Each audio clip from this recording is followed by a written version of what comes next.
प्रभु, आज युद्ध में इतना पराक्रमी है कि अगर वो साल भर जगा रहे तो पूरे विश्व का भोजन कट कर जाएगा। हे प्रभु, बड़ी फौज समझकर आज समर भूमि में जाना पड़ेगा। ठीक है विभीषण जी, इस बार मैं स्वयं युद्ध में जाऊंगा।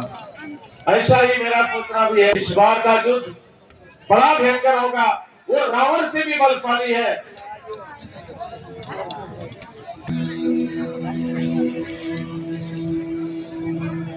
वैसे तो मैं कुंभकर्ण को भरसक रोकने का प्रयत्न करूंगा, क्योंकि उसकी आस्था ईश्वर में बिल्कुल सही होगा।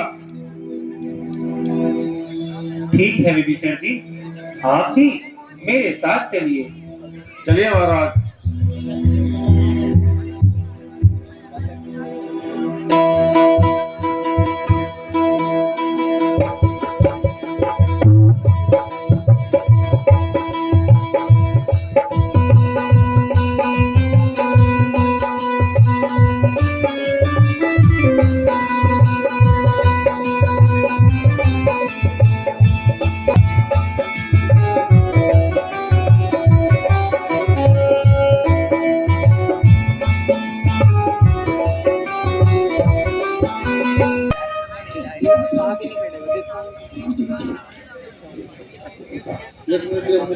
प्रभु, लगता है अभी तक नहीं आया। हाँ हनुमान जी,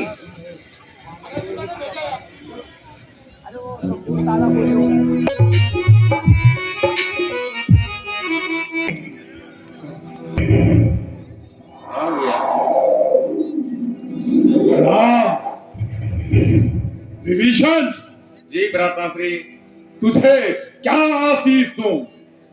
चिरंजीवी तो तू पहले से ही है, और क्या दूं तुझे? तू राम की शरण में भी है। मेरे पास तुझे देने के लिए कुछ है ही नहीं, परंतु तू यहाँ युद्ध भूमि में मेरे पास आने का कारण? भैया, मैं दरबार में ही था। जिस भ्राताश्री रावण जी को अनेक प्रकार से मैंने समझाया, मुझाया।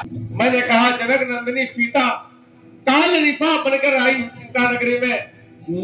आप श्री रामचंद्र जो उनकी पत्नी को अर्पण करो और लंका को बलवान बनाओ। मगर भैया ने मेरी एक न मानी, मुझे लात मारकर घर से निकाल दिया। भैया विभीषण, कुछ भी हो, तुम्हें लंका नहीं छोड़नी चाहिए थी। जिनके पास तुम रह रहे हो, उनके भाइयों को देखा है। एक भरत है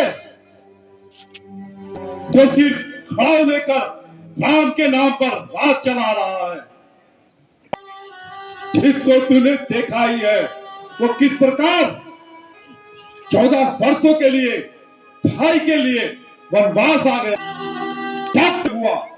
तू उसको अकेला छोड़कर राम की शरण में आ गया। मैं भी अपने भ्राताश्री के श्री चरणों की छाया में रहना चाहता था, मगर क्या पता विधाता को यही मंजूर था। ऐसा काल चक्र का निर्माण हुआ, ऐसा समय दिखाया कि मुझे श्री राम के शरण में आना पड़ा। भैया, ये क्षमा करें।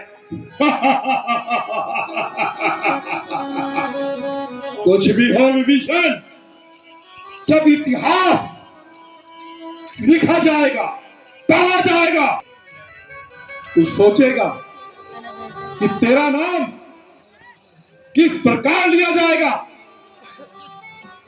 आने वाली पीढ़ियां कोई अपने बच्चे का नाम विभीषण नहीं रखेगा। घर का भेदी लंका ढाए, यह कहेंगे लोग। भ्राता द्रोही विभीषण, तुम मेरी आंखों के आगे से दूर हो। मैं नहीं चाहता मेरे हाथों मेरे भाई का वध हो। भैया अब तो मैं लंका जा सकता हूँ। अब तो मेरी यही है गति कि मैं श्री राम के चरणों में ही रहूं। मरना तो उधर भी है और इधर भी है। जहां मुक्ति मिलेगी प्रभु के हाथों ही मरना चाहूंगा, वही मुक्ति लेना चाहूंगा। ठीक है, फिर दुनिया चाहे जो भी कहे, वो तो समय की बात होगी। जाओ, परंतु मैं तुम्हारे जैसा नहीं, युद्ध भूमि से पीछे हट जाऊं और विपत्ति में अपने भाई को अकेला छोड़ दूं, कदापि नहीं। आपको जो उचित लगे आप वो करिए, और मैं भी श्री राम चरण की ओर चलता हूँ।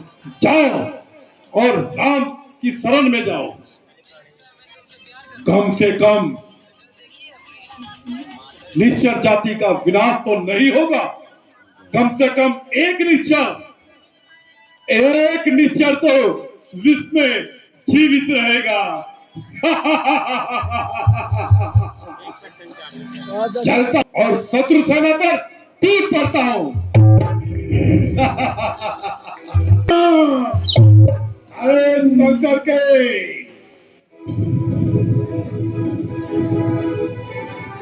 कौन कौन युद्ध में मुझसे मुकाबला करने आएगा?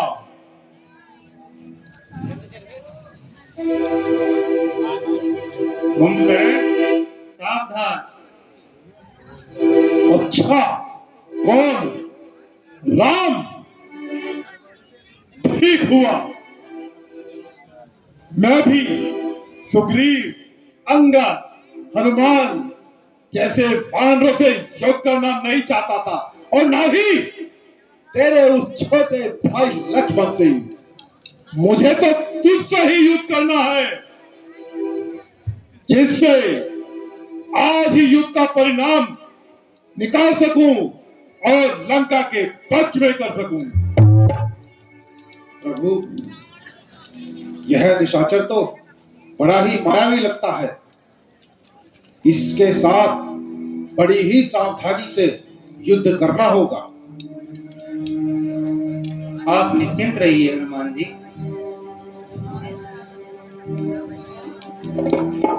कुंभकर्ण, चल युद्ध के लिए तैयार हो जाए। क्या नहीं, मैं कोई बाली हूं जिसको छिपकर फाड़ देगा? महाबली कुंभकर्ण हो। कुंभकर्ण यूं बातों का बाण, तू मार न शोभा पाता है। रण में बातें करने वाला कायर भयभीत कहलाता है।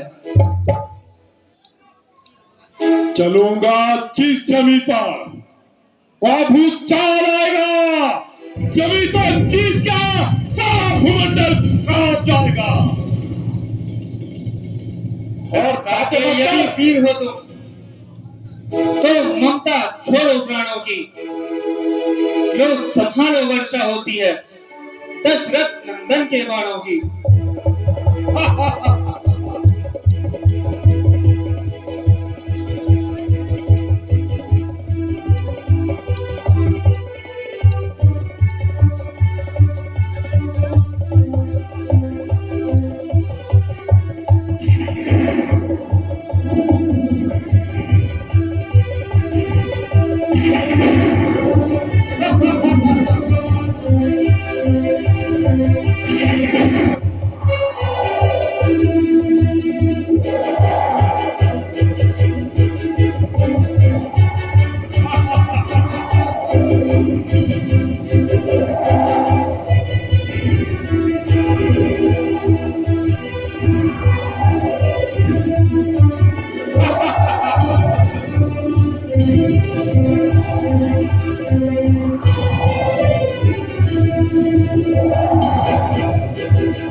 बात नहीं।